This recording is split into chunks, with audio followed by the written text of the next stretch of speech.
Hey everybody, it's Chainsaw Gears 12. We are continuing on in the Megadeth discography with, of course, The System Has Failed, the 10th studio album. And it's really interesting about this album, a few things, is the fact that this is the return of Megadeth, but not fully. This is more of the fact that there was contract issues of why this became a Megadeth album, because originally this album was just going to be a Dave Mustaine solo project, because after he disbanded Megadeth in 2002 for his arm injury, after he was able to heal through that and basically reteach himself how to play guitar, this was going to be a solo project. Well, contract issues came up, and it is now a Megadeth album. Another interesting thing is that Chris Poland, the original guitar player for the first two albums, lead guitar player for Killing Is My Business, Peace Sells, is on this record doing solos and basically being a part of another Megadeth album. But what's also interesting is that this is the first Megadeth album without David Ellefson on bass. What we have here, the bass player and the drummer you're hearing on this album are just studio players, and that's it. They did not do anything else after this. Same thing with Chris Poland. After this album, he did not join the band back, unfortunately, and went a separate way after this album. But there's a lot to talk about here, so let's just dive into this album. So, after hearing the album for a few times, it feels like this is going back to the roots of what Megadeth was, because this, not the system, sorry, The World Needs a Hero was, the idea was, let's go back to the roots, and to me, my opinion, they didn't reach the roots of Megadeth with that album. With The System Has Failed, it feels like at some points they did, because this album has a lot of thrash elements that we've known from Megadeth, melodic things, melodies from Megadeth, the different types of lyrical content from Dave Mustaine, the different types of riffs going into this album, not just a constant fast-paced riffage all through the album. There's a bunch of different varieties of styles of riffs going into this album, some more melodic than others, and I just feel like that this was a good return for Megadeth, in quotations, because originally this wasn't going to be a Megadeth album. But to me, it feels like it. So, I mean, if this album was going to be released as a Dave Mustaine solo project and then later would have became Megadeth again, I think this album would have still did as good as it does as a Megadeth album, because in all reality, a Dave Mustaine solo project is technically a Megadeth album, because he does the majority of the writing of the song ideas and the lyrical content. I think he writes all of his lyrics. I'm pretty sure there's no help unless some people suggest lyrics. But if you really think about it, if you look at the the songwriting credits for most of Megadeth albums, Dave Mustaine is everywhere. Like, they other band members, they can contribute things, but the majority of stuff is from Dave Mustaine. So technically, it's the same thing. But that's nothing bad against Dave Mustaine being mean to the band members, stuff like that. But Megadeth is Dave Mustaine's band, so of course he's going to write most of the material. So, like I said, a Dave Mustaine solo project or a Megadeth another album, either way this album would have been successful, because it sounds really good. It has a fresh feel to it. It's got a lot of different cool things that they're trying to do with the keyboards on this album, which is really interesting to listen to. And just the fact that this album just reminds me a lot of older Megadeth stuff. So that was really cool. So let's just go off into the sound of the band, and then I'll talk about the song, how they contributed to the songs and all that stuff, and then we'll go as a whole and probably mention a few songs that I felt were the some of the highlights, at least, for this album. So the sound of this band. Dave Mustaine on vocals, always going first. I feel like his vocals remind me a lot of the older Megadeth, like I've been saying about how this album feels like an older Megadeth album. It reminds me of older Megadeth. The fact is, his voice sounds really good. It's clear, it's clean. I feel like the production was really good on his vocals. He sounds really good. Lyrically, a lot of political stuff. There's some variety throughout this album. I think his lyrics are, if you really want to add up all the lyrics together, I would say that his lyrics on a B, C, D, F score, I'd say either a B plus or A minus. I think his lyrics are very well done on this album. I just really enjoyed what he was saying throughout this album. I really enjoyed it, and his voice just sounded really good. The rhythm guitar, I think the tone, at least for the rhythm guitar, was very Megadeth sounding. It's not too heavy, but it's heavy enough to catch your attention. Like the opening riff for Blackmail the Universe, the opener of the album after you hear the plane crash.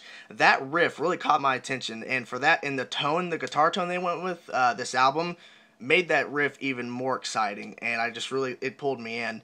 So I have to give some praise to getting the right guitar tone for this album, because it kept my attention, just the way that the guitar sounded. Riff-wise, Dave Mustaine, Chris Poland, not solos, still on rhythm guitar. Like I said before earlier in this review, that the guitar riffs, I enjoy them because there's a variety of them, and there's a lot of riffs, and the songs as a whole, riff-wise, they they go around to some different places. They don't just stay in one straight line. They like to veer off at sometimes, and just some of the riffs just sounded really neat. And I literally went and picked up my guitar after listening to a riff from a certain song and basically go to try to learn that. And half the time I can't, because they're doing some really crazy stuff, because that's what Dave Mustaine does. Writes some really cool, really hard riffs sometimes. But yeah, I just enjoy the riffs that were on this album for sure. Guitar solos, the sound, what you'd expect from Megadeth. It's a really crisp guitar solo sound, lead guitar wise, and I think the solos were very well done. Dave Mustaine and Chris Poland. It feels like the chemistry is still there. That's what I liked, is the fact that they both they played on Killing Is My Business and Peace Sells together. The chemistry was there on those two albums, and the chemistry is still there after all that time being apart as band members, being able to come back together on a studio album and play solos together, solos side by side each other. And that was cool, that the fact that the chemistry between them are still there. The solos, very good. I enjoyed all the solos on this album. I enjoyed the keyboard bits too. I'm going to throw them in there as well. But yeah, the guitar solos, very well done. Chris Poland and Dave Mustaine did another amazing job as having that chemistry. That was just a very cool thing to once again see that after all these years and them not being band members. So we have Jimmie on bass, studio member. The thing is about the bass is that David Ellefson was on every album before this one, and the bass was always interesting to listen to, no matter what album it was. But on this album, like I can hear the bass; it's heavy, but it's not David Ellefson. I'm not, giving crap to Jimmie because he was just a studio member, just playing along. I'm assuming, but I was just curious to think what David Ellefson could have brought to the table with this album, what he could have done on bass-wise. There could have been a lot more interesting things on this album. He could have added a new layer of stuff to do on the bass and really make us pay attention more. But for what Jimmie did on this album, bass-wise, he did a good job. He did what he could, and I enjoyed what the bass did. But I'm just still questioning what could David Ellefson have done on this album. Then we go to Vinnie on drums, and I think the drums sound on this album, at least, it's like the Megadeth sound, the drumming, what you want from the drumming. It's got to be a heavy tone. It's got to be a heavy hitting drums. It's got to be a massive sound. And the drummer behind that kit better bring his A game, because it's Megadeth. You got to not just play the same beat over and over and over to keep the song in beat. You got to throw in some drum fills. You got to go crazy. You got to do some things different on each verse to basically keep people's attention, add a more layered effect with the drums. And Vinnie does it on this album. He does. I didn't really expect that, since I heard he was a studio drummer before I went into this album listening to it completely in its entirety. But I was surprised. The drum sound and the drummer, Vinnie, did a very good job. I really enjoyed it, and I don't know, he's just a good drummer, and he really pulled it off with this, with the songs that Dave wrote for this album. So the highlights I would have to say about this album would have to be Blackmail the Universe, which opens up the album, Die Dead Enough, which was a single, Kick the Chair, The Scorpion, Back in the Day, Something That I'm Not, Of Mice and Men, and My Kingdom. That's most of the album. But the other songs, nothing really against those. Just those are my personal highlights that I enjoyed on this album. I was very surprised at how good it was to me. I really didn't know exactly if I was going to like it that much. I mean, I've heard some of the songs on this album before I actually heard the full album in its entirety, but after hearing the whole album, I enjoy it. It's really good. I enjoy just the songs on this album, and I enjoy what Dave Mustaine did here, and I'm glad that this became a Megadeth album instead of a Dave Mustaine solo project, which I said, either way it could have worked. But I enjoy it. It's a good album, and the fact that Chris Poland and Dave Mustaine have that chemistry still, and it shows on this album, is a very positive thing. So if I had to give a rating for this album, I'd give it an 8.5 out of 10.